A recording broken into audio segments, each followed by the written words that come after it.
Hello, everyone, and welcome back to a much chiller, much more laid back Let's Talk, the second one. As you can see, the lights are off, the birds are sleeping, the owls are sleeping, everyone's asleep. Except me, of course. I don't sleep. So, I said in the last Let's Talk that this one was going to be coming up, and this one was just going to be purely about games. So, it is purely about games. Games that I want to play. There's some cool game announcements that came out, and games that I did play, and games that I want to give a review on. So it's going to be a lot of games. So if you like games, then you're going to love this episode, because that is all we're going to be talking about. Just admire the setup here for a second. It took me quite a while to build. By quite a while, I mean a few minutes. My cat was kind of being a little rowdy while I was trying to make it, but that's just how cats are, aren't they? This video is not about cats. It's about games. I don't think there's anything else to go over in the intro other than I just want to say, wow, that is a lot of views, at least for me, and I'm pretty proud with the reception that the latest two videos have been getting. People seem to have enjoyed, well, by the time I upload this, maybe I'll post more of the short films, but you guys seem to enjoy the recent short film that I posted, so I'm very happy about that. More will be on the way. I don't think I'm going to release one of them because I don't have enough confidence to do it, but the other ones, they will be on their way, and I've already started preparations for one of the other ones, so you can look forward to that. But without further ado, let's get into the weeds of things. Let's get into the passages. 1 second, let me get my water. Okay. The water's like 10 meters away from me, but there we go. Alright. I'm drank, I'm rested, let's get this on the roll. Starting off with what the title of this video is about. The Complex 3 has been confirmed. In a recent post that Pgwave made on the Complex Expedition page, their YouTube channel, all the sites, they clarified a few things about Expedition. First saying that there will be updates to Expedition soon to add more areas and fix some bugs, that they are working on a new co-op experience and a few other things, but the most important one being that the Complex 3 is confirmed. The creator has said that he is working on an early first version of the third Complex game, and that's basically confirmation that we've got a new Complex game. Which is like, if you know me, you know that I adore the Complex series. I love both games, the Complex Found Footage and the Complex Expedition. They're some of my favorite games of all time. Some of my favorite horror games of all time. I love both of those games quite a lot. And a third one was something that I honestly wasn't expecting. I really thought he would just leave it at Expedition, move on to other things, but no, he's not content with that. He's actually content with moving the series forward. So I don't know what to expect in this game, but I've heard some peeps in his Discord that this one might be mall focused, which is interesting because I think that the malls in these games are fantastic. I loved the mall in Expedition, so I wonder what that's going to behold. It might be called like the Complex Dead Mall, but that might be too obvious of a name, so you might do something else. I think it's probably going to be more of a found footage style. I don't think it's going to be to the scale Expedition was with a whole story and all that. So he's probably going to dumb it down, do a found footage style. The game might even be free. Now, I don't know. If it's paid though, I'd be glad with that because, I love supporting the indie developers. Doesn't matter if they're a Silksong or a Deltarune. I support my indies. I paid $12 for Expedition because I bought it before it was fully released, but I still paid the $20 for Expedition. Fantastic game. You should go play it. And not only that, but they also announced another game, but this one is completely new, and it's called The Warden. And as you can see, they released a trailer for it, and this does not look anything like a Pgwave game. This looks nothing like the Complex games. And I kind of love that. Like, this is a completely new style, completely different switch up, maybe in the gameplay too. It's different, but I always welcome different, and I trust that Ivan can do something great with this style. Now we don't know a whole lot about the game and what it's going to be like, but just from seeing the style, in the trailer, I'm already intrigued to see more news about it. So yeah, I'm very excited for those two things. The Complex 3, I don't know when this, it might come out this year, it might not. Doesn't really matter to me. I hope he takes his time. And yeah, that new Pgwave game looks pretty fire. So yeah, that's some pretty cool news. But that's not the only one. Going on to some other cool game announcements. Like, first of all, the new Nintendo Direct just happened, the Indie World. Well, it happened a bit ago, but the Indie World Direct. And the Indie World Directs are always going to be controversial because you'll always have Nintendo fans saying, where's the 3D Mario, where's the Zelda? And, well, that's just not what Indie World is about. I really respect that Nintendo is one of the only game companies that really have put a spotlight to indies. They have indies that are exclusive to the Switches. They have a whole direct full of indies, but people don't like that for some reason. They don't like supporting the indies. Like, people will always champion that indie games are the GOAT, but then when they see a whole direct being chock full of indies, they'll say, man, that's boring. Where's the good stuff? Where's Mario and Donkey Kong and Zelda and Link? And where's all the guys? Where's Smash Bros? Where's Smash Bros 6? Where's Mario Odyssey 2? Like, that stuff is annoying to me. Because I really do feel like there's a bit of a double standard that comes with indies, you know? Like, I only like the indies if it's something that is cool or something that people find cool. Like, a lot of people who like Deltarune have never in their lives played Deltarune, but people like it, so it must be good, right? And it's especially true with games like Hollow Knight and Silksong, because some of the people that say they love those games probably can't even play them. They're very hard games. They're very good games, though. You should go play them. Oh, I haven't even talked about Silksong on this channel. Maybe I'll talk about that in the future. What was this about? Oh yeah, the indie, I got sidetracked. The Indie World Direct, there was one game that was announced that I thought looked really cool, and it's Dench Attack. I think that's how you pronounce it. There's a demo out right now, and from the trailers, this looks like a mix of Kirby Air Riders and Subway Surfers. Like, this game is absolutely insane, just from looking at the trailers. There's wall riding, there's rail grinding, there's just this kick-ass energy. My friend's messaging me again. God damn it. There's just so much cool shit about this game. Like, it's like, what if you were the train and Subway Surfers? I played the demo, and all I know is I want more. I played the demo, and I was like, this is crazy. But there's going to be like 50 levels, and I'm like, what the fuck? We haven't even seen 10% of this game. And considering all the crazy stuff we saw in the trailer, the crazy stuff that we probably haven't seen yet, yeah, it looks like an absolute slam dunk. It's coming out somewhere in June. I can actually check. Let me just open my Steam. Wishlist, yeah, okay, it's coming out on June 17th. So yeah, I am looking forward to that. One of my more anticipated games. As well as that, the new Lego Batman was announced before I went on break. Well, no, after I went on break, but it also looks really cool. I mean, I'm a big fan of the Lego games, you know me. Well, you don't know me, you don't know about that, about me, but I really like the Lego games, especially Lego Jurassic World. That game was my fucking childhood. And this one just looks like they took the Lego formula and they just put it sky high. Like, they just put it in the sky. Everything about it just looks like a bigger and better Lego.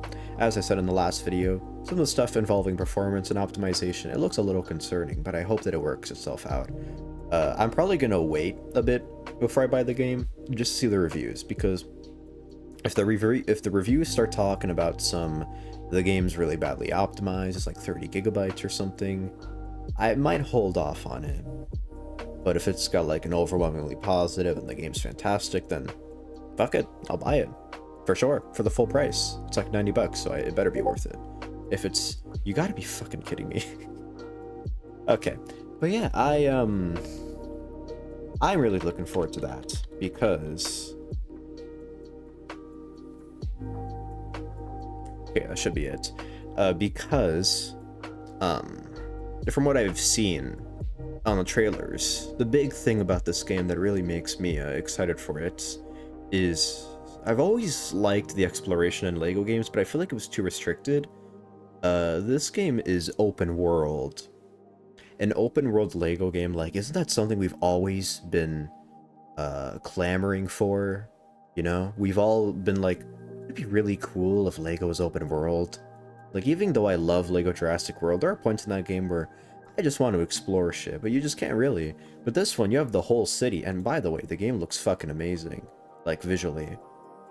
It looks like a great game. I'm very excited to play it. So yeah, I'll keep that on the horizon. It comes out like May 29th, the same day as the Backrooms movie.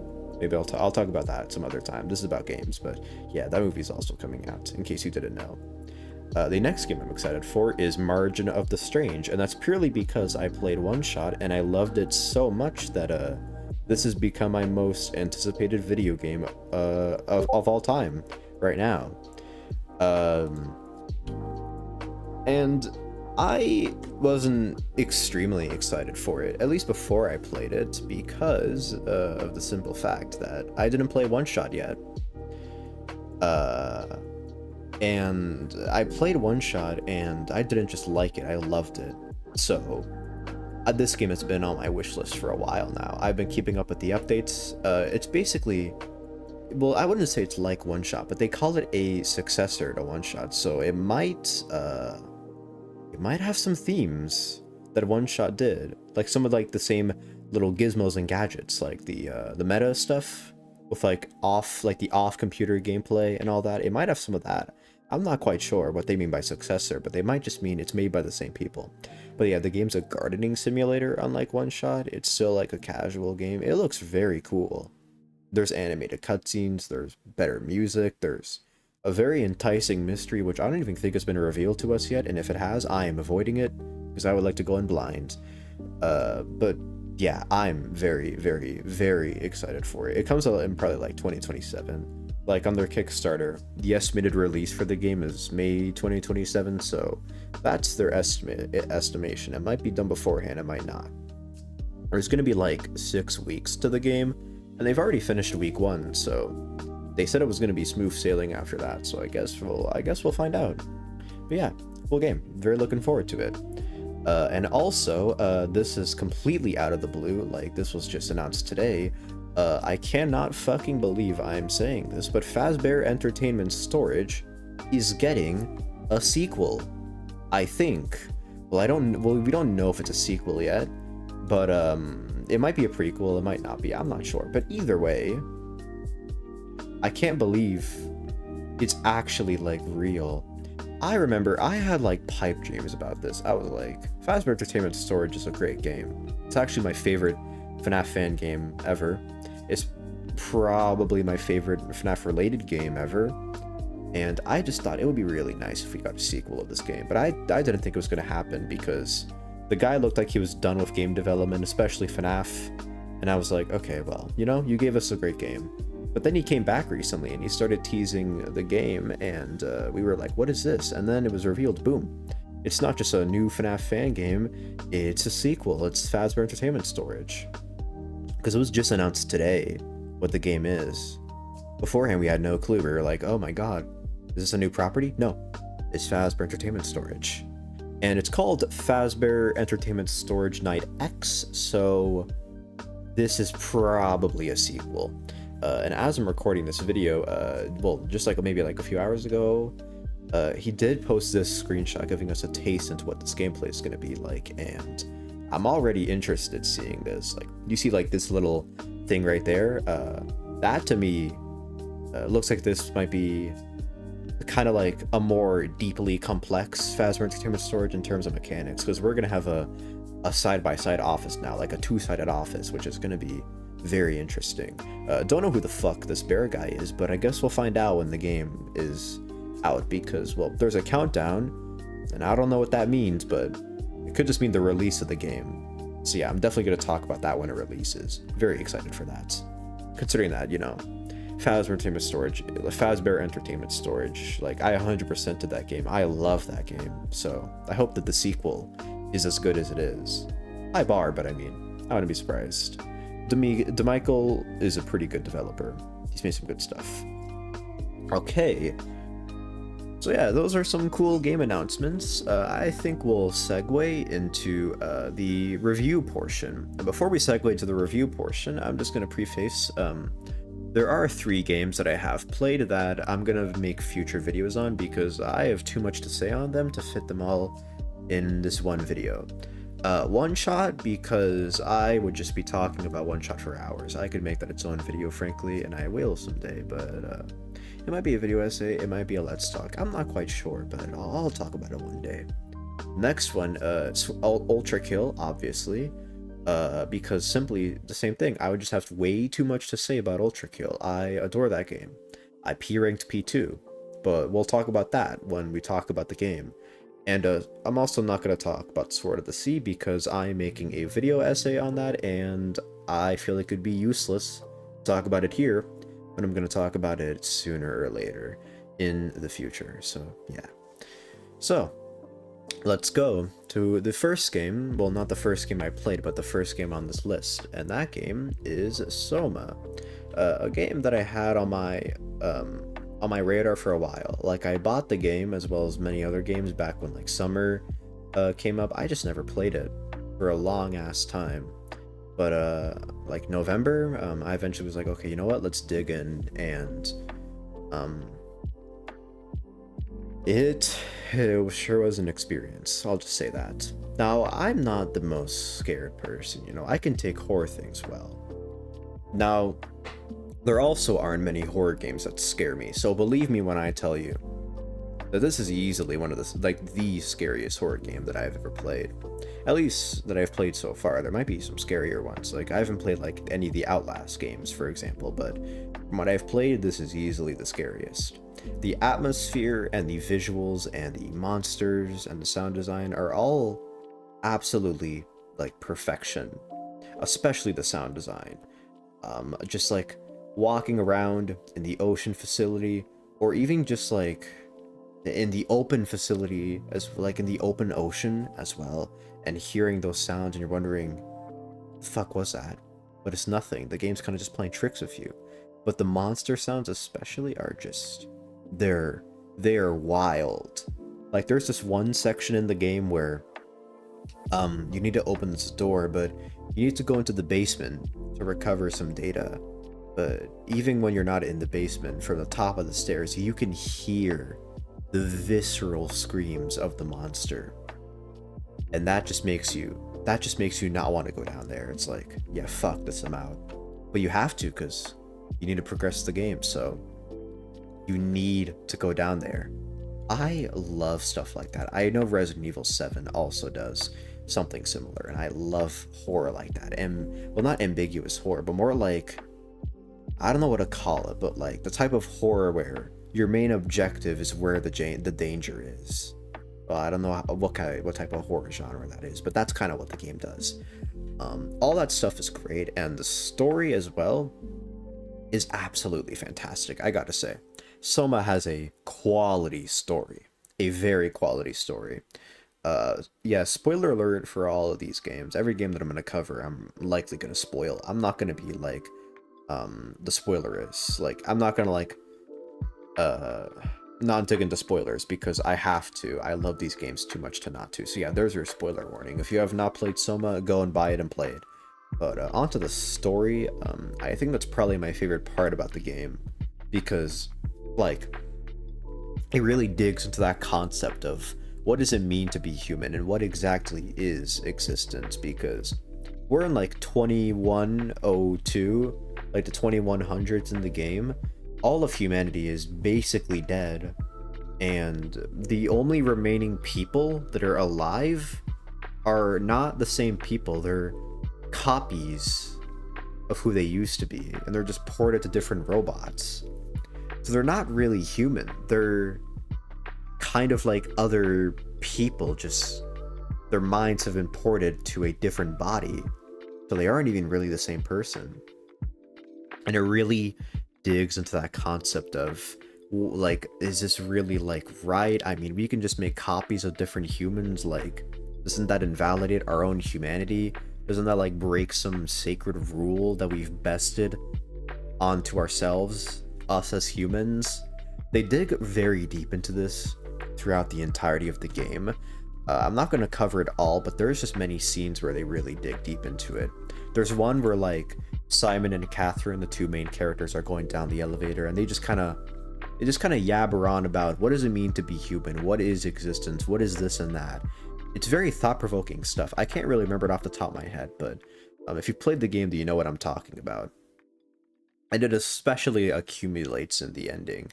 The whole point of the game is to launch the Ark into space, because the Ark is going to preserve humanity, or so it should. It's going to put them on the Ark, and then everything's going to be fine. They launch the Ark, and they don't get put on. That's because, well, they did get put on. Their minds were ported to the Ark. So the copy thinks that everything's fine, right? But the actual people are still think they're stuck on Earth. The kind of real people.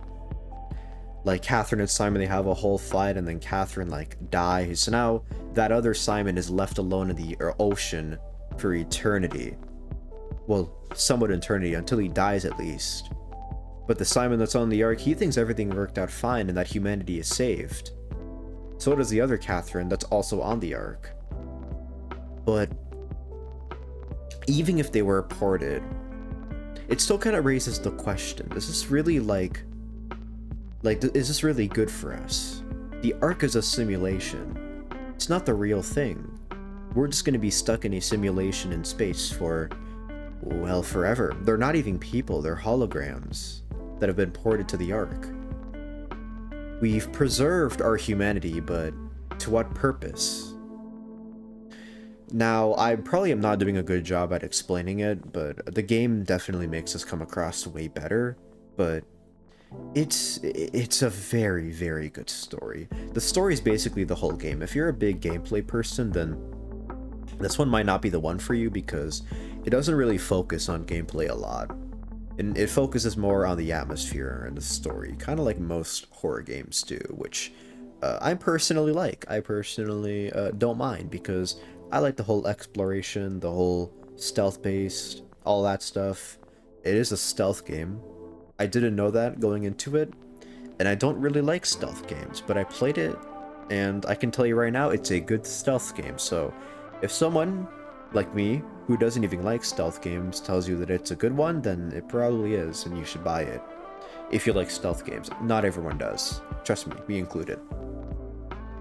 All that stuff. The environments are amazing. I hate the ocean so much, and this game really plays into that fear by the end. When you're in the deep, dark ocean, and you just hear the rustling winds, you can kind of hear the marine that's around you, the marine life. There's just so much noise, and it's almost overloading. It's such a good sequence. There's other points too, like I said, I especially like when you transport from facilities to facilities, and you can just see the ocean. You can just see the absolute state that everything has gone into. Like, it is very, very good stuff. Trust me. I don't really have any issues to report on for this game. That, like, the most that I could muster is some of the monsters can be a little bit annoying, but not, like, they weren't a huge issue to me.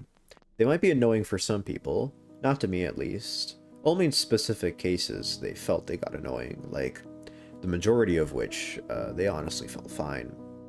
But other than that, this was a damn near flawless experience. Well, no, it was a flawless experience, besides those two little nitpicks. Frictional games have really gone up in my developer list ever since playing this game. I played another one of their games, and we'll talk about that later, but I also thought it was a very good game. So yeah, I would give SOMA a 10 out of 10. Fantastic game. I think you should go play it if you like horror games. It's a very good game. And it's funny, I was going to cover this in the cool game announcement, but I wanted to save it for SOMA.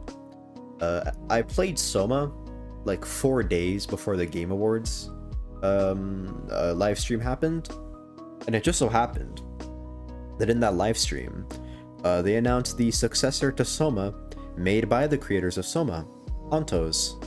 And yeah, Ontos is one of my most anticipated games right now as well, because I loved SOMA, like I said, and Ontos looks like it's going to be more SOMA. It's going to dig into that concept once again, and it's going to be space horror like hell, yeah. I love space horror, I love cosmic horror, and I really hope the game's great. I really do. So yeah, looking forward to that. So yeah, that is SOMA. The next game that I played was Pizza Tower, a game that ever since I've played it, I have just constantly beat myself down as to why I didn't play it sooner. I didn't play the game for a long while. I wasn't too interested in it. I heard that it was good, but I don't know why. I just kind of thought that it was a little bit overrated, you know? Like, I felt like the style might have been taking people's, I don't know how to say this, but like the style was kind of like messing with the heads, and the gameplay wasn't that great, but the style was so great that everyone just kind of assumed, well, I don't know how to say it, but I'm sure you understand what I'm saying. Like, the style was basically the whole good about the game, and everything else was kind of like placeholder, like that type of stuff. I've seen it many times before, but yeah, I played it and I couldn't have been more wrong. I couldn't have been any more wrong than I was. Like, I was so incredibly wrong, it's not even funny. This is an absolutely fantastic game, especially if you like platformers.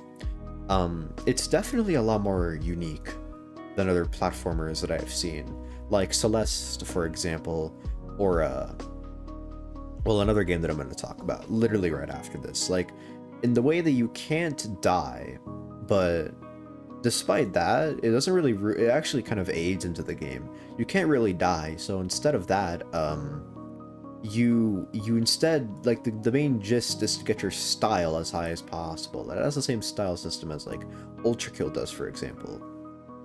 And so that's where the game gets that kind of little hardness from, like that little lick that other platformers have. And I think that is a great way to go around it. Like, I love platformers. The dying and the just being able to die from like a little tap can get really fucking annoying sometimes. So I'm fine with the game going in this direction. I think it aids into it a lot. And of course, I need to talk about the style. Like, I think I have to. This game has a incredibly charming style. Like, every single second, there is just some new little animation or a new little lick that I haven't seen before that I just now catch, and it makes me crack up each time. All of the level thumbnails are all hilarious. Everything about that, the game's humor and the game's style is simply just up there. And yeah, I can definitely say that out of all things, this was not the part that was overrated about the game. I'm just gonna take a drink of water, 1 second.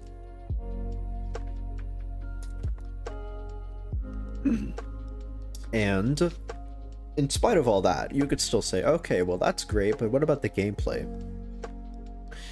If I'm being honest, the gameplay was probably my favorite part about the game. Like, it's actually kind of insane how amazing the gameplay is. You would think that they would kind of take some corners and have to compensate for how amazing the style is. It's like, okay, we put most of the effort into that and the gameplay is going to be second. But no, it feels like they put an amazing amount of effort into both, because the gameplay was so much better than I thought it was going to be. It really just comes down to the fact that this game doesn't really have as much levels as other platformers do. It has about like 30 levels, I believe, but that allows them to really spread out all the gimmicks and make each level as best as it can be. Every single level, and I mean it, every single level, there is always some new gimmick that it gets introduced that makes the level feel fresh, and it also makes like the level turn onto its head. Like, in one level, you're going to be riding on a rat. In another level, you're going to be a knight. In another level, you're going to be riding on trash cans. In another level, you're going to be in taxis around the city. And then in another level, you're just going to be dough. And then in some levels, they just give you a fucking gun. They just say, yeah, go crazy. They just give you a gun. So, all that. Oh, and also UFOs. That as well. Yeah, there's a lot of wacky shenanigans in this game. And all of that just makes every single level just feel so amazing and fresh. I was never bored of this game when I played it. And it helps that the bosses are also amazing. There's a boss for each floor. There's like 5 floors, and initially they were kind of at the point where I was like, okay, is this where the game is gonna like get its fall? But I gotta be honest, I really loved the bosses in this game. I think that I think Pepperman is a great opening boss. Perfectly introduces you to the gimmicks of the boss and all that shenanigans. I love Pepperman. He is amazing. And then you get Doughman, which is like the guy with the gun. I think that's his name, Doughman, who is also a really great boss. Surprisingly hard as well. I found him to be the hardest out of the 4 bosses, besides the final one. And then you have the Noise, which isn't a super hard boss, but he is just hilarious. Like, he is throwing middle fingers at you, he is shaking his ass, he is just the goofiest of goobers. And I just love that. And then you have Fake Peppino, which is probably my favorite out of the 4 bosses, at least other than the final boss. His gimmicks are great, his attacks are well telegraphed, he's just hilarious as usual, and that final sequence where you're running away from him, peak. This game really likes to be a horror game sometimes. I don't know why, but it just kind of has that energy to it. And the final boss is, don't quote me on this, but it's probably one of the best final bosses that I've played in a video game. Like, I gotta be honest. It is insane. It is absolutely an insane final boss. It just takes literally everything that you knew about the game and puts it all in one boss. In the first phase, you're fighting the pizza face itself, you know, not too different. In the second phase, the guy comes out, he's actually a clown, and now you're shooting his ass while he pulls out silly little digglies and dactylos and tricks. And then you beat him and it's like, okay, it's over. But no, there's a third phase, and he brings back every single boss that you fought up to this point. And Peppino gets a little bit mad, so he kind of just gets double damage, and you go through every single boss in the game, all their phases, just with the damage increase, which really makes it flow really fast. You go through all the guys just to get back to Pizza Face, no, the Pizza Joker guy, for the final showdown. And I gotta be honest, when you finally beat the boss and you hear that part of Unexpectancy Part 3 play, it is pure euphoria. And then the level that comes right after it as well, the crumbling tower of pizza, yeah, it is an absolutely peak finale.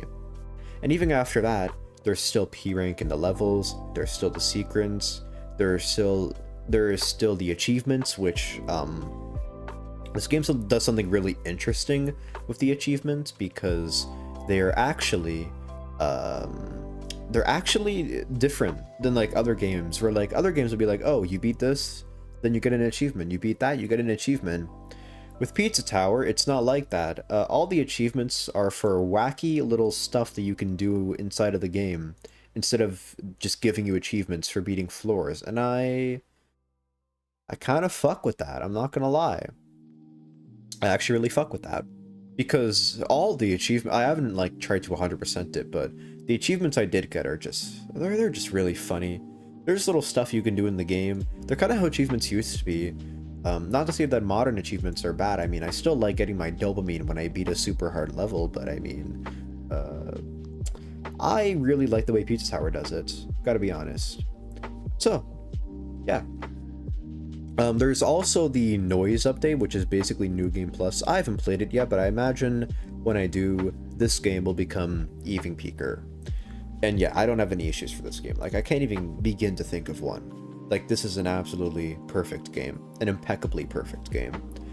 I am feeling a 10 out of 10 on this game. Unsurprisingly. A great game. You should go play it. If you have the money, of course. The next game that I played is Gravity Circuit, back-to-back platformers.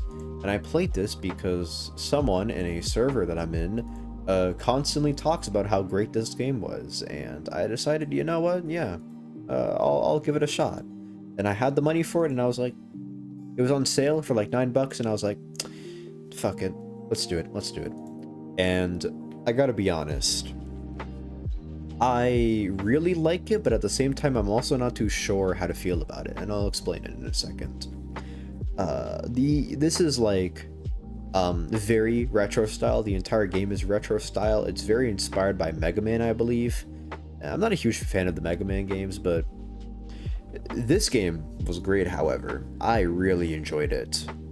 I think, like, first and foremost, just like Pizza Tower, the 2D pixel art style is just impeccably charming, and I cannot begin to think about how much effort it took for these guys to do it, because it is some heavy pixel art. The gameplay is amazing.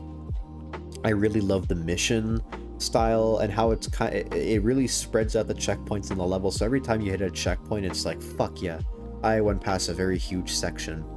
And all of the bosses for each part, like, this game probably has the best bosses out of any platformer that I've ever played. Platformers usually, like, they struggle with bosses, but this game did not. This game hit the home run with every single boss. All of them have their own unique gimmicks, they all have their phases and their attacks, they're easy to learn, and they are just really fun to fight against. In all 8 levels, I loved every single boss, and I loved every single level. Well, not every level. Highway was a little bit annoying. I still like Highway, but I can't say I love it like the other levels do. And beyond that, there's the rescuees, there's the pallet ships, there's the burst techniques, and the other gizmos and gadgets that you can buy. So there's a solid amount of extra content in this game that you can go through, and it is very great stuff. There's a lot of gameplay in this video game, and that's of course ignoring, like, you can explore around the place as well. You can do a lot of just other things in this game. All of that stuff is great. But then you beat the first 8 levels, and then you get to the final 3. You're at the Ark now. Yeah, this is not like SOMA, this is like something else. It's like a ship or something. But you get to the Ark. I don't hate the Ark levels, but I can't say I enjoyed them nearly as much as the rest of the game. The first Ark level is fine. The actual level itself is pretty good. Not super remarkable, but I was like, okay, yeah, they're kind of upping the ante a little bit. I mean, this ain't too bad. The boss, Rena, the original Gravity Circuit, is a very good boss, though. I really like Rena. That surprise third phase, like, really caught me off guard the first time. But it was elevated because I actually beat the third phase first try, which honestly elevated the moment to me. Or I'm just, like, really goated at the game. I don't know. Pick your poison. Then the second Ark level comes, and that's where we start getting some problems. Because they up the ante a lot in the level design, and I don't think I'm a fan of it. There's just a lot more things going on in terms of movement and all that, and maybe it's because I'm not too... Well, I was very used to the controls. It just didn't really feel all that great or flowing. Like, it felt like every 10 seconds... I would just get stuck on this one section because I accidentally let go of my gravity hook for a single second. Well, it's not exactly like that. It was a little bit of a skill issue, but it was more just like, I don't really find this fun. Even when I was locking in and I was like getting through the level, I was like, this isn't really fun. And I like the checkpoint system in the earlier levels, but in the final levels, it really is just an annoyance. It's like, I have to do all of that again? You have to be fucking kidding me. So I don't really like the main level of the second stage, but I really like the boss, actually. It's one of my favorites in the game. Like, you fight this little simulation guy, and he has a really cool gimmick where you fight him himself, and then he takes a simulation from one of the 8 circuits, acts as that circuit, and then puts you in a simulation with that circuit. And it is really cool, and it's especially cool because the game gives checkpoints with every circuit you defeat, so it's not like an insane thing when you do die, because it's like, oh, well, I could just get back to that guy.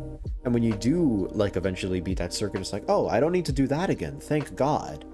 I especially like trying to do it all in one run. I did it once, and it is immensely satisfying. It feels like a bit of a gauntlet before the final level, and I think it is a very good way to design a gauntlet. However, the final level is, oh my god. I don't like the level portion. It really just, it's the hardest, like, thing that you can do in the game, at least. It's the hardest level in the game, but fuck was it annoying. Like, I really like the whiplash in this game, the little hook, but fuck, man, it just got annoying in the final few because it demanded so much out of the whiplash, and it just did not feel fun. Especially considering, like, because it's like kind of like a thing where, like, you and Rena, like, you guys pick your path, you choose a room, and you don't get any checkpoints in those rooms. You get 0. So when you do die, it's like, yep, you gotta do it all over again. And these are not easy rooms either. No, no, no. They're some of the hardest in the game. So you can imagine that that was fun. But once you get through that, you get to the actual boss. You fight the main guy that guides the circuits. And he's actually... Oh, and you also meet a conductor circuit. Commander circuit, I mean. The big circuit. The big guy in charge. He's aura as fuck. I love him. And then you fight the leader of the circuits, and he's a very good boss fight. He acts a lot of ways, and like, he has his own powers as the circuits. He's very similar to those guys. He's a very fun boss. Then, when you do beat him, you fight Commander Circuit, and I just do not like Commander Circuit. He goes against everything that the rest of the bosses went for, which is nice, bite-sized bosses, just very concise goodness. Not this guy. This guy has 3 phases to him. He basically takes 0 damage with every hit you do to him, and he is such a drag of a boss. Like, this guy took me at least 4 minutes on my winning attempt. Like, he's not fun, he's really just annoying. Like, he has the first phase, he's relatively easy. The second phase, oh my god. The second phase is the worst one because he just spams the ball attack, so you can just never go in to get a hit on him. And it's especially annoying because if you die, you are fucked. There are no... Like, when you do die, you need to fight the main guy that guides the circuits. I forgot his name. But you need to fight that guy again every time you die to Commander Circuit. And you need to do that just to get back to Commander Circuit. Is it hard? No, it's actually pretty easy. It's just annoying that I even need to do that. And like, it doesn't help that once you do get to Commander Circuit, your main, like, the main way you die is, you just kind of get hit with an attack you didn't see coming. Like, you're against the wall, and then suddenly the hand brings you up, and then you're just kind of fucking dead. Like, there's nothing you could have done there. The only way that I was able to beat this boss is because I used the emergency heal burst. If I didn't have that, I don't think I would have beaten this boss. I haven't even talked about his third phase. You really do not need the third phase. I mean, like, you could just take it or leave it. I'm gonna be honest. It's not super hard. It's the easiest out of the 3, but like, if someone dies in that third phase, God bless their souls, because they'd have to do the whole fight again. Once you do defeat him, though, the ending is cool, the extra content's cool, like the New Game Plus, the Circuit Mode, and the Speedrun Mode. All that's cool. I just don't like how the game ends in that department with the final boss and all that. So yeah, this is one of those games where it is perfect right up until the final stretch. Then it kind of shits itself. And it just so happens that we're going to be talking about another game that is kind of like that. But yeah, this is the less egregious of the 2. I don't think the arc levels are terrible. They're not terrible level design wise, I just didn't find them fun. That's all I'm going to say. Like, it's very disappointing that I couldn't like them, because if I did, then this would easily be another 10 out of 10 game. This would be one of the best platformers that I have ever played. It would be like up there with Pizza Tower and Celeste and maybe Mario Wonder, but I can't really say it's up there with Pizza Tower or Celeste because those final few levels, man, they're just, ugh, they're just yikes. So, disappointingly, I'm gonna give it a 9 out of 10. It's a bit of a low 9 because, frankly, I could give it lower if I wanted to. Because, yeah, the way you end a game is very important, and I can't say it ends too well. But I think the rest of it is so fantastic that it outweighs it a little bit, but not by much. It's still like a bit of a low 9. I might 100% the game, like, not the final few levels, fuck that. like not like no hitting the boss, for example. I think that's what 100%ing the final level is. But the rest of it, like getting all the hostages, like I can do that. Getting all the pallet chips, I can do that. Like I'll definitely do that in the future when I do get time to do it, because I would be glad to play more of this game, the main levels at least. So yeah, great game. I would recommend it. If you like the main levels more than I do, then good for you, because then you'll probably like this game a lot more than I did, at least in the end. But yeah, I would recommend it. You should go play it, especially if you like these this style of platformers. The next game, well, games, because I'm gonna put them together in this section, were Journey and ABZU. And I'm putting this together because they're both really short games, and I don't really have a whole lot to say about them. Giant Squid is one of my favorite, if not my favorite developer of all time. I absolutely adore their games, and I wanted to, after playing Sword of the Sea, I wanted to play the rest of their catalog, and that of course included Journey and ABZU. Well, kind of. Journey was technically not made by Giant Squid, it was made by that game company, but everyone who founded Giant Squid worked on Journey and worked at that game company, so it might as well be. I kind of count it. If you don't, then fine enough. I'll talk about Journey first. Journey is a good game, and I don't really have much else to say other than that. Like, really, not really. Like, I think the environments are fantastic. It's Giant Squid. I think the movement system is unique and engaging, and it's pretty cool. The story is pretty neat. The game kind of dragged in the snow section, but other than that, I didn't have many issues. And it's under 2 hours. I beat it in like a single day. It took me like an hour and 40. And yeah, that's about it. Like, I wish I had more to say, but the thing with Journey is so short that I'm kind of left going, I wish I had a bit more to chew on. It's a great game. I just kind of wish it was longer. And I know that the whole point of Giant Squid is like, you want to make nice short experiences, but they kind of broke that rule when they made their 2 newest games, and to be honest, I prefer those over what they did beforehand, because those games felt like they were much more fleshed out. And I really do feel like Journey ended way too soon. And the weird part is, like, I don't really have any major flaws with it. It's just, other than of course it was too short. I wish I had more to say, but that's kind of it. The soundtrack's great. The gameplay was nice. Yeah, 8 out of 10. It's a good game. Just I don't really have a whole lot to say about it, unfortunately. So yeah. And then the other one was ABZU, and I also don't really have much to say about ABZU either. I think I like it more than Journey. I think the soundtrack's beautiful. The graphics are great. I love oceans when they're not, in a horror setting, but, the gameplay is nice, the whole exploration factor. The game has some cool twists with, like, going deeper in the ocean and getting the deeper, darker depths and all that whatnot. Yeah. And it's a good game. And the funny thing about playing these games out of order is that ABZU just straight up has a lot of assets from Sword of the Sea. Like, not remade assets, they're literally just assets from ABZU, which I think is very funny. And it makes, like, those games more connected. They might be in the same universe, I'm not quite sure, but if they are, then, well, that's pretty neat. I do think that this probably has the weakest environmental storytelling out of the 4 games. Like, I could kind of tell what was going on, but the game's not very descriptive. Like, with all the rest of their games, they do environmental storytelling, but they at least have these little, like, lore messages from here and out that kind of give more context as to what's going on.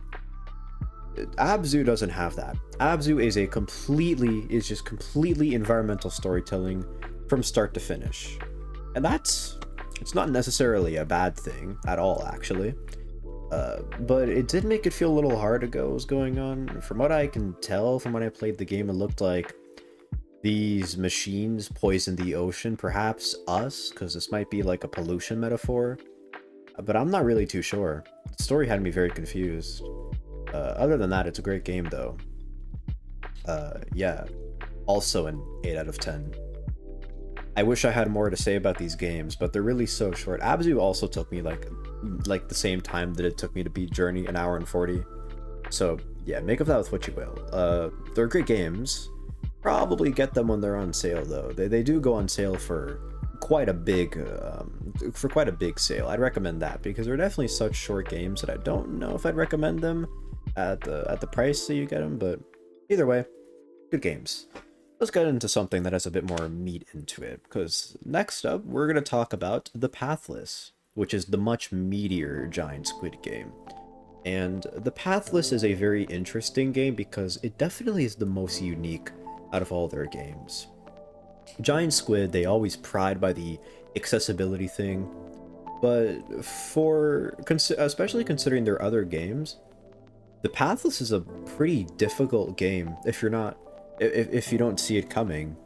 Like, I'm not going to say it's like the most difficult thing in the world, but compared to their other games, like, this is leagues above in terms of difficulty. It's a very interesting game. It kind of has combat to it. It has boss fights and all that.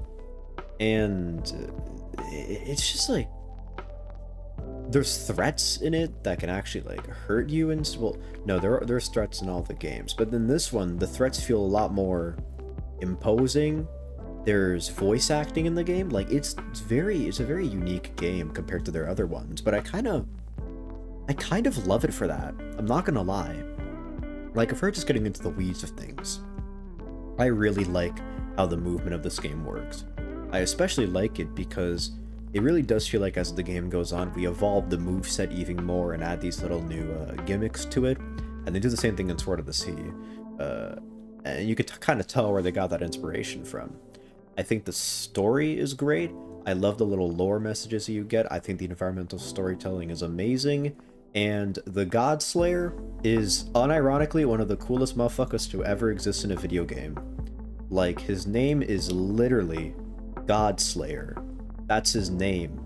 His name is God Slayer. And his design, like, come on, this guy just looks badass. I'd let him slice me in half any day. I think the gameplay is really nice as well. Like, you're kind of thrown into a zone. You need to power these 3 towers by completing these little Zelda-like dungeons all throughout. All there's like a little bit of a threat that you need to keep track of throughout every step, because well, I don't know how to explain it, but he kind of is a homing threat, where he'll move across the map. If you get in his vicinity, then he'll attack you. Now, you can get out of his attack, but it's very difficult. Most often than not, if you get into his attack sphere, you're as good as gone. You won't die, but you'll definitely get thrown off your toes. And I really liked how the gameplay loop repeated from that. I especially liked the Zelda-like dungeon rooms and the puzzles. They have like each layer, region has like this one big area, which is completely puzzle-based, and it is amazing just figuring it out. And it really did remind me of Zelda a lot with like the dungeon style and the puzzle style. And it's not really required, but it's kind of just like little things you can find around the map. And the best part is when you do get into like these big puzzle locations, like the monster can't get you, so you're just completely at peace to do whatever puzzle you want. I thought those were really neat. And the boss fights, it's funny I'm saying that for a giant squid game, are also really good. They all feel kind of unique in their own ways. I really enjoyed the mechanics of all of them. They were definitely quite difficult compared to their regular output. I didn't expect it to be like that, but they are, and I kind of like that. And the final boss is amazing. The God Slayer, like, actually fighting him himself, like, that shit was aura. Like, all that stuff is great. I can't say the game is perfect, though. There is one major gripe that I have with the game, and that is the environment. Like, they look great, but I have to say, I think visually it's definitely the weakest out of the giant squid games. Like, easily, I'd say. Like, the other ones kind of blow it out the water. I like the forest aesthetic. At first, I liked it. But then the game doesn't really differ from that. Every new region, my alarm just went off. Every new region that you get doesn't really feel like it's much different from the last. Like, you get into the forest and it's like, oh, this looks pretty neat. You get into the next region and it's, oh, it's more forest. Like, I think one of them is like redwood, but there's really not that much of a difference. And it kind of just keeps going from there. But then you get to the final area, and now you're in like a snowy mountain region, and it's like, oh, that's really fucking cool. Why couldn't we have more switch ups like this in the game? Like, all the environments, they kind of just blended themselves together. I didn't really like stop and admire anything like I did the other games, because, well, I was like, oh, well, I kind of saw this one before. In the mountain region, sure, that was a pretty cool juxtaposition, but like everything else beforehand, it was like, oh, it's neat, I guess. That's about it. Yeah, which is a little disappointing. I feel like Giant Squid, of all companies, would know how to turn the forest onto its head, like they turn deserts or oceans onto their heads, but it's unfortunate that they couldn't do that. The game has a sizable amount of extra content, side things, and all that to do. You'll get a lot of content out of this game. $50 is a little crazy. I would definitely get it when it's on sale, but it's a great game. I'd give it a 9 out of 10. Really liked what I played. Wish the environments were a little better, but other than that, I don't have any other major issues. So yeah, good game. The next games that I played are the Half-Life games. I'll talk about Half-Life 1 first, though. The Half-Life games are games that I didn't play for the longest while, and I'm not really too sure why, because I love the Portal series. So it would be no stranger if I also loved the Half-Life series. So eventually, because like in the winter sale, they were both like $2 each, which is absolutely insane. Like, that's amazing. I love you, Valve. So I just decided, fuck it, I'll get them. So I got both of them, and I decided, let's really get into Half-Life. Let me cover Half-Life 1 first. This is a very, very old game. This is like, it's about almost 28 years old. Like today, no, this year it'll be its 28th anniversary. That is crazy. So, like, I was nervous to get into it, because old games kind of have this thing where they'll have what I call old game nonsense, where the games will just kind of throw bullshit at you just to be hard or pad out the runtime. Like Super Mario Bros, for example, like every time you die in that game, you need to restart the entire game all over again. And the reason they did that is, well, it was old game nonsense, and it was acceptable back then. Not acceptable at all nowadays, but it was back then. Or like just really the entirety of Mega Man 3 as well. So old games, they just kind of did that, and I was kind of fearing that Half-Life would fall into that trap. And it didn't, for the most part. I'll start off with the good. Like, obviously this game's not going to be perfect. It's fucking 28 years old, but there is actually a lot that I really liked from this game. I think that the gunplay and just the general, like, everything involving the first-person shooter aspects have aged fantastically, I gotta say. The gunplay feels very nice, it feels very smooth. The enemies, for the most part, feel nice to fight against. It's surprisingly great for a game that's so old. Now, obviously, I don't know if it was the best for its time. I gotta play Doom, so maybe Doom had it mastered beforehand, but I feel like Half-Life definitely paved the way for a lot of future first-person shooters in that department, with the whole gunplay and stuff, because you could see a lot of that inspiration everywhere in other first-person shooter games. I also think that, okay, well, this one's a bit of a weirder one, but I actually kind of love how the game looks. It really just has that vibe to it. Like, it gives me a little bit of heebie-jeebies, I'm not gonna lie, because it just has that liminal vibe to it. Like, everything feels so empty, but and I don't know why that feels weird, but it really just does feel weird. Like, I don't know how to explain it. It's just, it just gives me that vibe, you know? Especially with how quiet everything is in the game. Like, there's no music throughout basically the entirety of the game. Half-Life does this thing where it has music, but it only plays music during the most important portions, and when there's not music playing, it honestly just... it's just weird. I don't know, it just feels weird. But I love it for that. I'll also say that all the chapters, for the most part, are also pretty damn great. Like, some of my personal favorites, like Blast Pit, Lambda Core, Unforeseen Consequences. I liked Residue Processing, shocker. I know a lot of people don't like that level. And a few other ones off the top of my head. Let me think. Oh yeah, Office Complex. I also really liked Office Complex. And then I liked the rest of the chapters. There was two that I wasn't a huge fan of, though. And I'm sure you can imagine which ones they are. Honor Rail and Surface Tension. Now, Honor Rail I actually didn't hate it at first. I gotta be honest. I thought that the opening section of Honor Rail was kind of neat. They really played with the cart gimmick well. I do think the cart should stop when you get off of it, because I really fucked myself over multiple times doing that, and it was kind of annoying. But I think the opening part is good, you know? The enemies can get a little bit annoying, but otherwise, it's good. I like it. It's tactical, and it's cool. I don't like it when they start introducing the Marines to cart combat. That is when the level takes a nosedive and goes from being a relatively cool level to just a frustrating mess, I gotta be honest. The Marines just do not mesh well with the cart gimmicks. There are just rooms where it really is just kind of bullshit. Like, you just go into a room and then there'll just be like three extremely tanky Marines, and you're just kind of like, yeah, you're kind of fucked, buddy, sorry, but defeat them anyways.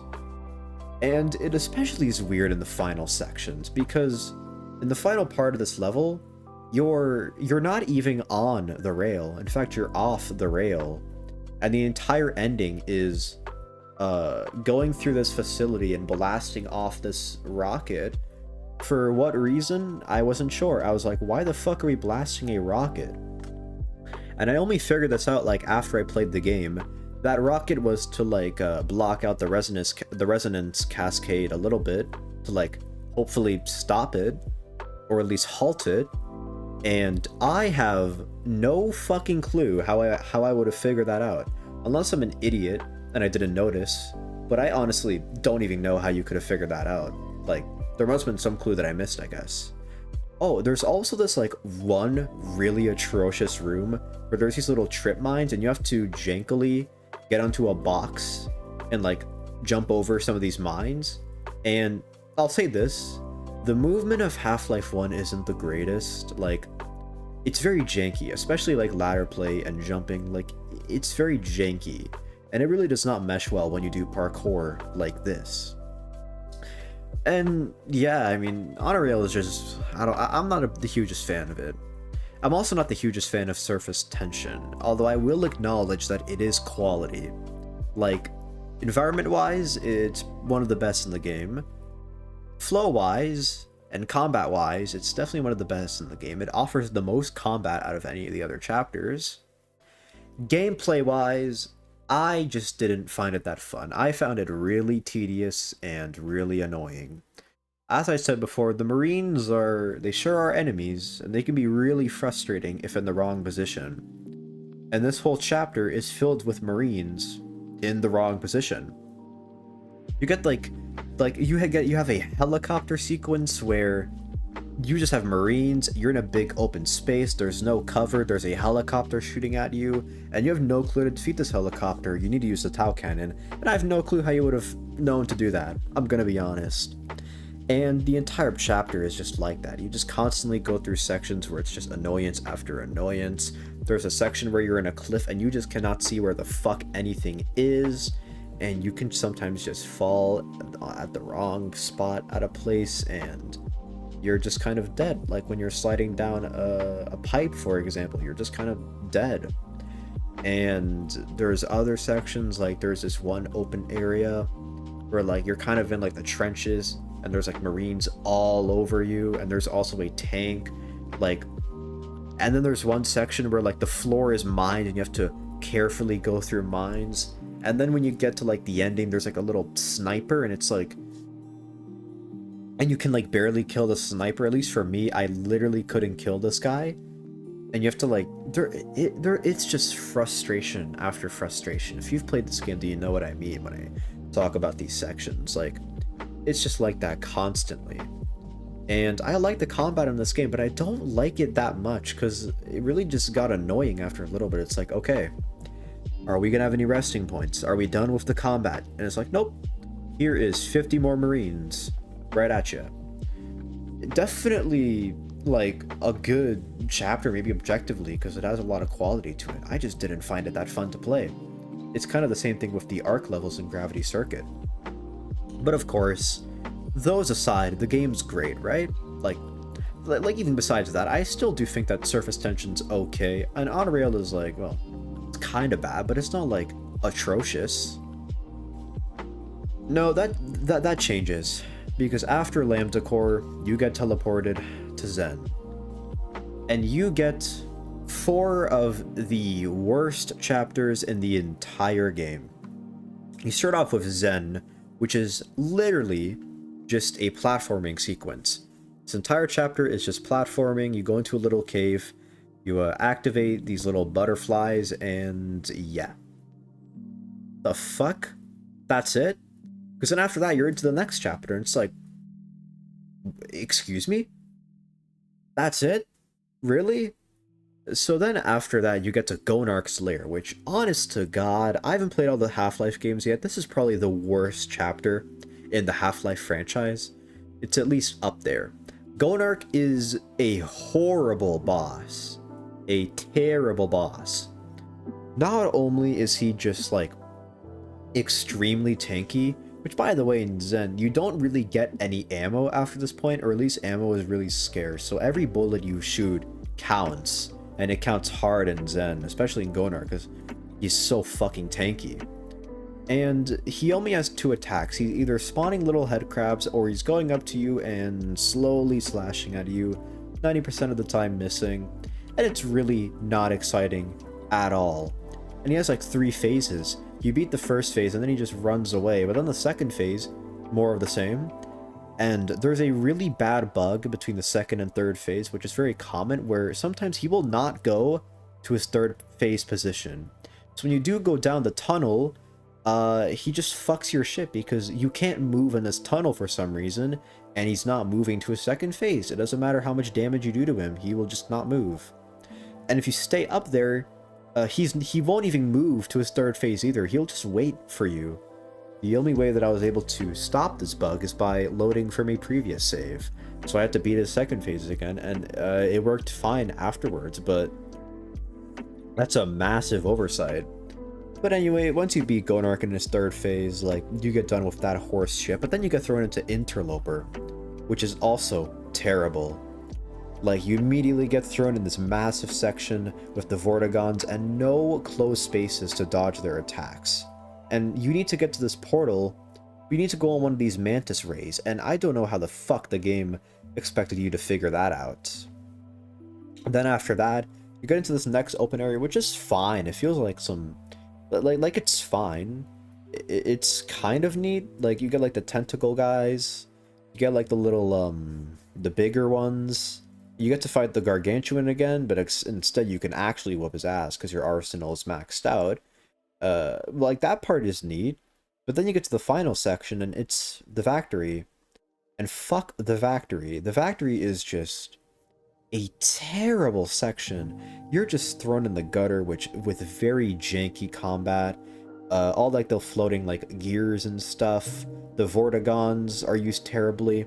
And you get introduced to the controllers. Well, no, you get introduced to the controllers at the start of Interloper, but they really get a presence in this level. The controllers suck. Like, I can't say it any other way. They're just terrible enemies. Not only are they extremely tanky, but they will dodge your attacks very regularly. And they'll just shoot these beams, and you're basically fucked if they shoot the beams. They'll almost 100% of the time hit you. I hate the controllers. But, like, You do get through the factory section, you have some really, really janky combat on the gears, and you get to the final portal to get to the final boss of the game, Nihilianth, which is also a terrible boss. Like, oh my god. Because you go into Nihilianth, and by this point, your ammo is decreasing rapidly, and now you're thrown into an extremely tanky boss fight with basically no ammo. Nihilianth can heal himself from these 3 little crystals, and nowhere does the game ever say that you're supposed to destroy these crystals. You can kind of see it in his healing animation, but otherwise, you're never going to know you need to hit these things. Once you do, you still need to do a ton of damage to him in order to kill him, and at the same time, he spawns these extremely damaging orbs, which if you're not hidden behind something will kill you. He will spawn these spawning orbs, which will spawn Vortigons and or controllers, which are the worst enemies to have in this part. He will spawn a teleporting orb that teleports you to this random fucking room, and you have to make your way all the way back up. It's a terrible fight. It's unfun, it's janky, it's not good. The ending of the game is cool though, because G-Man is in there. G-Man's not really a big part of Half-Life 1. You can see him sometimes, but he's not a huge part, which I'm kind of fine with, because it kind of gives him more mystery. He's a bigger part in Half-Life 2 though. And that whole ending speech is just delicious. I love it. The rest of the ending portion of the game though sucks. I hate Zen.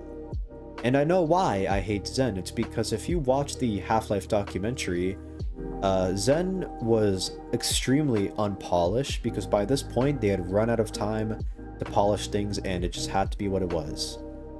And Gabe Newell has talked a lot about how he honestly regretted making Zen, and honestly I don't blame the guy.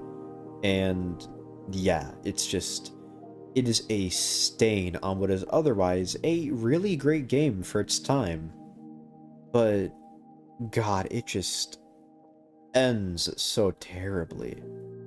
So yeah, in spite of how great the game started off, it really ends really poorly, extremely poorly. I would overall give it a 8 out of 10, but that's a low 8, because Zen really brings that score down. I originally still rated it a 9 out of 10, but I don't think it deserves that, just because of how horrendous of a time I had with Zen. So yeah, it mostly aged well, but I gotta say, some parts of it could do with a remake. And we'll get to that later, don't worry. So yeah, Half-Life 1, not the greatest. If I'm being honest, it almost pushed me away from the Half-Life series. Like, I had faith that Half-Life 2 was going to be better, but this game almost stopped me from playing Half-Life 2. And speaking of that, let's move on to Half-Life 2. And I don't know how to put this into words, but this is like this is an insane improvement. Like, it's actually crazy how much bigger of an improvement this is compared to Half-Life 1. I don't even know where to begin, but I'm just going to start off, like, graphics-wise. I think the game looks better, but it also gives off more liminal feelings than Half-Life 1 did. Especially considering this game has a much more lonely atmosphere to it, and you can really feel it in some of these sections. The atmosphere is top-notch in this game. And as well as that, the gunplay is even better. There's more stuff to tinker around with. The story of Half-Life 2. I didn't talk about story a whole lot in Half-Life 1, because if I'm being honest, it's not the easiest to follow. Half-Life 2 has an insanely good story. The Citadel and the Combine are some of the most terrifying threats that I've seen in a video game. Like, holy fuck, these guys are terrifying. Like, the entirety of, like, the thing with, like, the Citadel and G-Man and Dr. Breen is just horrifying stuff. How the Citadel have basically captured and enslaved Earth. The Earth is now their slaves, and they've just been running the Earth down dry with resources. They have completely stopped any sort of reproduction. They have taken over the entire world, and there's nothing we can really do to stop it. And it's just such a terrifying concept, and you can see the damage that it has done to the world the more you play the game. Like, And also the Combine are so much better than the Marines. They're less tankier. They have better AIs. Like, they don't constantly spam grenades. That was a big issue I had with the Marines. Like, they just feel so much better to fight against. I especially love how Half-Life 2 switches up the environments and gameplay much more than Half-Life 1 did. Like, you really do get a sense of scale of where you are. And I especially like it when they add new gimmicks to chapters, like Water Hazard, where you're on a boat the entire time, and I gotta be honest, it's probably my favorite Half-Life chapter. I actually really adore it. I love just going on the boat thing, stopping for pit stops, just seeing what I can find, and then moving on with my day. And then just like continuing to drive, and then like, oh, I have to like open this gate, and then you get like this really interesting sequence of events where you have to infiltrate, put the gate up, go back and fight more Combine, and then go through the gate again. And then about halfway through the chapter, there's a helicopter that tries to explode you, and you have to constantly dodge and weave it. And then once you're done that, they mount a gun on the boat, and now you can fight back. And you get this really awesome final sequence with the helicopter, basically a boss fight that is really cool. Like, fuck. I love Water Hazard. And even beyond that, like, you got other amazing chapters, like We Don't Go to Ravenholm, which, for a non-horror game, really is one of the scariest sections I've played in a video game. Like, this section is terrifying. You just constantly feel like you're low on resources the entire time. The fast zombies are terrifying. The entire chapter just has this gritty atmosphere to it. You really do feel what happened to this town and what the Combine did, and it just makes you hate the Combine more. And man, at the end of the chapter, when you see the light and you arise out of that tunnel, it is pure euphoria. Holy shit. And then you have Highway 17, which is like neck and neck with Water Hazard, one of my favorites. I just love the atmosphere, I love the visuals, I love the gameplay of going to one of the houses, blowing up the entirety of the Combine, and then making a pit stop, exploring around and seeing what you can find, and then just doing that over and over again. And that bridge sequence, one of the greatest in the Half-Life series. And it doesn't even stop at that. You have sand traps, you have Nova Prospect with the amazing atmosphere, you have Entanglement with some of the funnest sections in the game, you have Anti-Citizen 1 and Follow Freeman, which really do feel like the entire climax of the game. And then like you have the actual climax of the game with Our Benefactors, which just basically makes you God. The game just gives you the super gravity gun and makes you God, and you just kind of go with that, and it's like, oh, cool. And Dark Energy, the closure, is also a fantastic closure. I know a lot of people have gripes with the ending because, yeah, it does end on a cliffhanger, spoilers. But I really like the way it ends. It's like, oh, fuck yeah, we finally destroyed the Citadel, and it's like, wait, but we're on the Citadel. And right as it explodes, the game just pauses. And then G-Man comes out for a speech.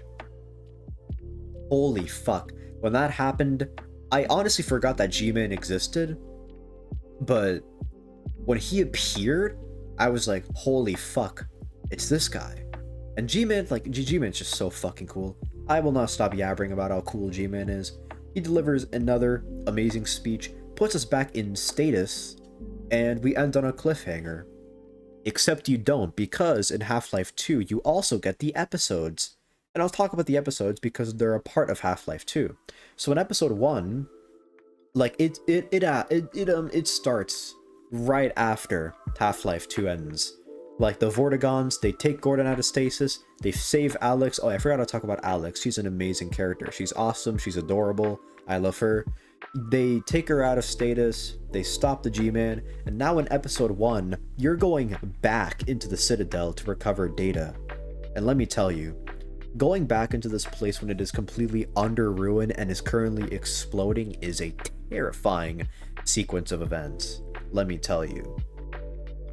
And so you go through the Citadel, you really do see what they've done, like the Stalker enemies, which are not robots, they're people that they've put into robots. That is terrifying.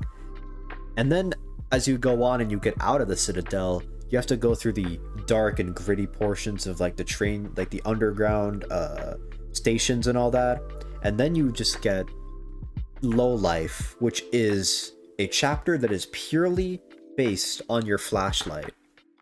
The entire mechanic is everything is pitch black fucking dark and you can barely see, and the flashlight and the flares are the only thing that you have. And it's such a cool fucking chapter. And then you get Urban Flight, where you really start infiltrating the Combine and let the people escape through City 17. You get Exit 17, where you get the people on the train, and then you have to escape yourselves, and you get the final portion of the chapter against the Strider. And okay, I forgot to talk about this with base Half-Life 2. I will say my only one gripe is I do think the Strider sections are a little bit annoying in Follow Freeman. I feel like the first section isn't really that, is a little bit mad because they don't really give you much to work with in terms of Striders. The next two are okay, but I think that episode 1 uses the Striders incredibly well. That final sequence is just mwah, chef's kiss. And that ending where the Citadel explodes and it blasts a massive beam into the sky that makes this massive portal, and you just get this huge shockwave that tramples the train over. Fuck. It's so cool. And then you get episode 2. I don't even know where to start with episode 2. It is so incredibly peak. Like, you start off, you're in the White Forest, and you just get this insane visual of the Citadel making a massive fuck-off portal. And then you get into like this cave, and then like you're like exploring the place, and you're like, something seems wrong here. You're like trying to like get through this one building in the White Forest, and then suddenly they reveal this new thing, the Hunter, which absolutely runs Alex's shit. Deadass almost kills her, and the only reason that we get saved is because of a Vortigaunt. Like, I gotta be honest, the Hunters have such an amazing introduction. They are terrifying creatures, holy fuck. And then you go into this underground cave with all of the antlions, and this is just a disgusting set piece, but I love it because of how disgusting it is. Everything just feels grimy and mushy, and so do the antlions, and it's just so fucking cool. And you get like defense sections against massive waves of Vortigaunt. You got some of the best horror sections with that massive guardian antlion. And then you end it off by running the guardian's shit at the end, which is great. You heal Alex, and then you just get like this insane scene with like the G-Man. And Lord knows I'm not gonna spoil it, but I gotta say, when I got to the section of the game and that man just appeared, I was like, you're out of your fucking marbles. You're not supposed to be here. Like, it really does put you on your toes, because the G-Man, motherfucker can really just appear whenever he wants. The game shows that now. You heal Alex, and now you're on the journey to like the White Forest. You can tell I love this game because of how much I'm talking about it. And as you head through the White Forest, you just see waves of Combine, Striders, and Hunters, and all of that shit, and they're all heading towards the White Forest, and now you need to go there. That's where you're going. You need to get there before they do. And so you have another vehicle chapter, purely based on vehicles, where you're just driving through, mowing down Combine, getting to the White Forest, until you eventually do. And then, like, you have probably the best chapter in the Half-Life series, Our Mutual Fiend. This chapter is jam-packed. You get to the White Forest, you get some great exposition dump, you get this amazing defense sequence from the Combine in order to secure the rocket. And then even after that, when you're about to launch the rocket, there's more Combine, and you get what is probably the hardest section in a Half-Life game, because the final section with all the Striders and Hunters is difficult, but it's good difficulty. Once again, they used the Striders incredibly well. They also used the Hunters incredibly well. It's a really fun sequence, it's a really intense sequence, but it is a fantastic sequence. But what we really all know is the ending of episode 2. That ending, you launch the rocket, it destroys the portal to the Citadel, the Combine's portal, you go to celebrate, and then out of fucking nowhere, the advisors They bust in, they kill Eli, and then they just fuck off. And the episode ends with Alex sobbing, looking at her dead father, and then the game just fades to black and it ends like that. Now, beforehand, I wasn't really on the Half-Life 3 train. After playing this game, Valve needs to make Half-Life 3, because there's no fucking way that we're gonna end on that cliffhanger for the rest of our lives. There is just no way. We need this story resolved. Holy shit.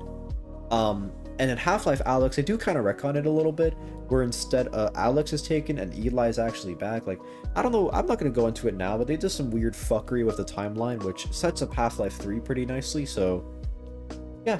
There was going to be Half-Life 3 though, episode 3. It was cancelled though, so I don't know what was going on with that, but considering that we were going to go find the Borealis from Aperture Science and going to like the winter tundras or whatever, it looked like it would have been really cool. But now I am fully waiting for Half-Life 3. I cannot fucking wait.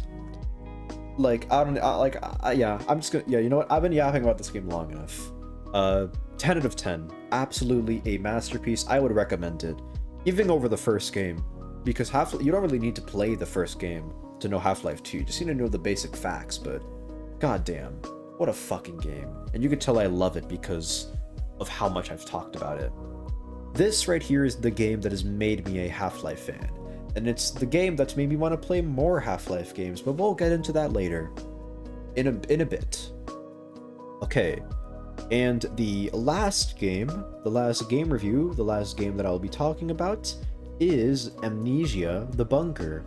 The other game, what the fuck am I saying? Okay, the other Frictional Games game, that's a weird mouthful, that I played, and I almost didn't finish this game because when I first played it, I was terrified. I had no clue what I was doing, but I decided, you know what, I have to power through.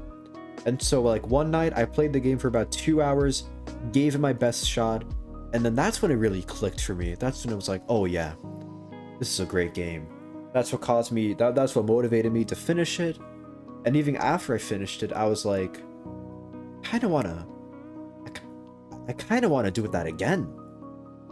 So Amnesia: The Bunker probably has one of the most terrifying settings you can ever have in a horror game. It's World War I. You are trapped in a massive bunker with a monster that cannot be killed. You have a gun. It's not going to do shit to the monster though. And this is just an absolutely terrifying sequence of events because you need to get out the bunker, but you're gonna need dynamite and a handle to detonate the dynamite. And so you have to explore the entire bunker, finding clues, solving little puzzles and exploring gadgets, all while the monster is constantly on your ass. And if you make too big of a movement, that motherfucker is going to come out to feast. And when he does, it is some of the most terrifying moments I've ever had in a video game. Because if he does, then your only route is to shoot him, but sometimes that won't even put him away. Sometimes it'll just stun him and give you the chance to run. Sometimes it will put him away, but that's very, it's very situational.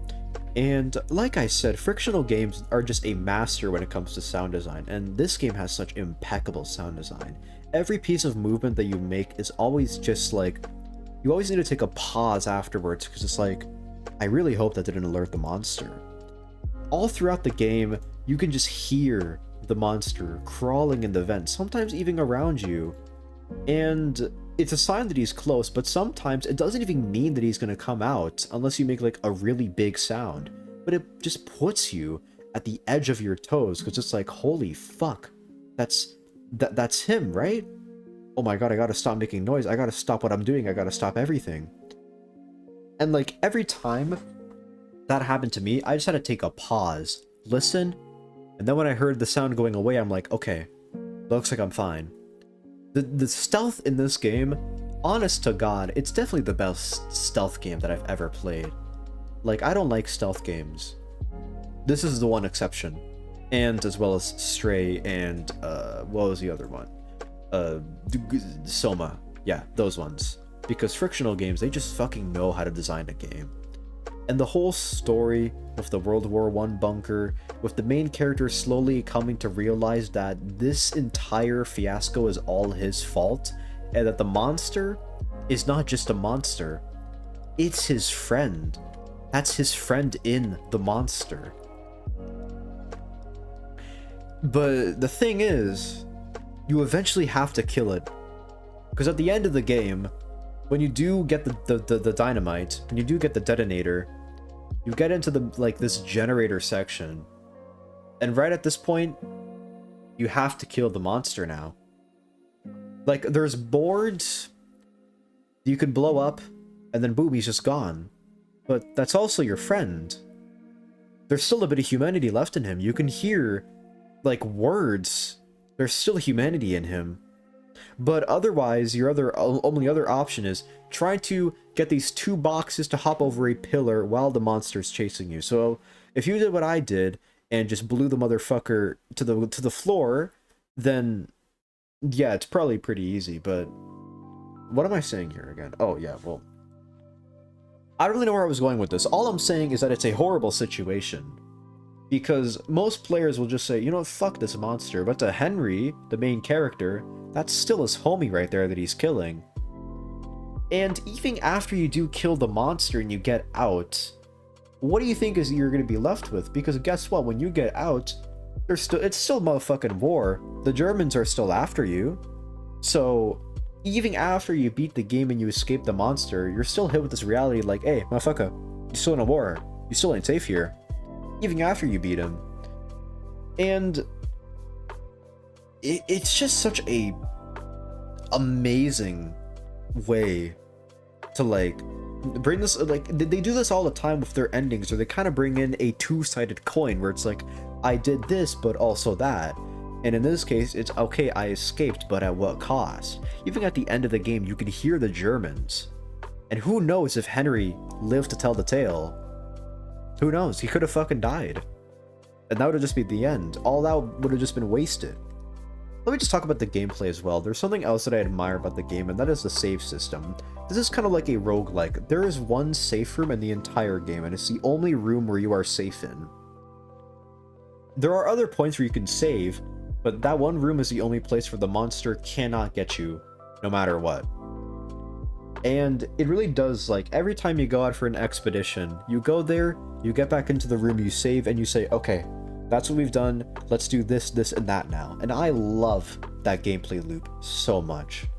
And it's especially good because the more you go into the game, the more that, when you get far enough into the game, the safe room will have a hole in it. The monster's hole. And after that, the safe room music also stops playing when you get in there. Here is the thing, that hole is not actually active unless on higher difficulties. Like, I don't think I played on normal, I don't think it's active on normal. So even though there's a massive hole, nothing can actually come out of it. But the game just puts you on your toes. And it is so fucking good. There's a lot of great surprises in this game. There are a bit of other stuff that I haven't talked about in the game. Like, well, you know, I'm not even going to mention it. I think you should play it for yourself to find out. Like, I'll just say Roman tunnels, and I'll just leave it at that. So, yeah. Fantastic, fantastic game. I would give it a 9 out of 10. I don't think it's a 10 out of 10, simply because, well, actually, I'm not really too sure, but it just doesn't, I don't know, it's just not a 10 out of 10 to me. I don't know why, but I don't know if it has that, I don't know. It's just not quite a 10 out of 10. But maybe the more I play it, when I do eventually replay it, because I do want to, it might go to that sacred rating, but until then, I think I'll leave it at a 9. Fantastic game, though. Please play it. Holy shit. And yeah, those are all the games that I've played. And as for games that I am going to be playing, I'm just going to spitmouth you a bunch of games that I have in my library that I will eventually be playing and also covering on this channel, probably in Let's Talk videos. So I'm currently playing Subnautica. I'm about 5 hours in. Great game, fantastic game so far. I'm scared of the ocean, but so far the game hasn't scared me too much, but I imagine that's going to change real soon when I find some more Leviathans, but I'll see when I get there. Hopefully gonna finish it when March break comes, because it's actually a really long game, so hopefully I can get it done. I'm also gonna play Black Mesa, the Half-Life 1 remake, and purely because, like I said, I feel like Half-Life 1 is a game that has a lot of areas to improve in, and Black Mesa looks like it does exactly that, so I'm excited to play it. I'm also going to play Half-Life Opposing Force, the expansion to Half-Life 1, made by Gearbox. I'm excited to play it because it looks really fun. I hope it doesn't make the same mistakes that Half-Life 1 did, but I'll find out when I get there. And as well as that, I have the entire Doom catalog to play. I have Doom, Doom 2, Doom 3, Doom 2016, Doom Eternal, and Doom The Dark Ages. And I'm going to be playing all of them in one marathon. Like, that's all I'm going to be playing for a little bit. Because after playing Ultra Kill, I've just gotten a hunger for the rip and tear first-person shooters, and Doom looks like it'll be perfect for that. It's not exactly like Ultra Kill, I know that, but it's as close as it can get to rip and tear. I'm really excited to play it. As well as that, I'm also going to play Signalis, a survival horror game, because Fiznom played it and it looked really cool, and I'm interested to see if I like the game or not. I probably will. I also have Dying Light on my list, which looks like a cool-ass fucking game, and I cannot wait to dig into it, because I'm just a massive fan of the open-world quest-type games, and this is exactly my bread and butter right here. It looks really great. I can't wait to play it. I also have Dusk on my list because I played Ultra Kill, so I decided, you know what? Let's play the second best in line, well, in terms of New Blood's catalog. And it's maybe the same guy who made Iron Lung. It looks like a really cool game, so yeah, can't wait to play that. Also, going to play Amori, finally, eventually, like, probably sometime during the summer, because I need to commit to that game. It's a long game. I've heard a lot of great things about it. Hopefully, I like the game. If I don't, then you best believe I'll have good reasons for not, but I think I will. And there are also two games that I have had in the backlog for a while that I played, I just never finished. I played Inscription back in like November, but I've never gotten around to finishing it. I hope that I'll do it eventually because I did really like what I played. I also like started Prey in August and I just never came back to it. Eventually I will though, but yeah. I don't know why, I just kind of stopped. I was like, okay, it's cool, but not crazy. I don't think I'm in the mindset to play it, so yeah, I just kind of stopped there and was like, okay, I'll just play you later. I'm not sure when later will be, but hopefully it'll be soon. And then there are 3 other games on my wish list that I hope to play soon. Power Wash Simulator 1 and 2, and Subnautica Below Zero, but that depends on if I enjoy Subnautica when I'm done it. So yeah, those are all the games in my library that I'm going to eventually play. And that is also the video. Oh my god, I have been talking for like, what? Like more than an hour. Holy shit. Just all about games. You can tell I love games, can't you? So yeah, that is going to be the Let's Talk. I hope you enjoyed. I hope that you had a nice time, especially putting this on in the background, as I imagine you have been doing this whole time.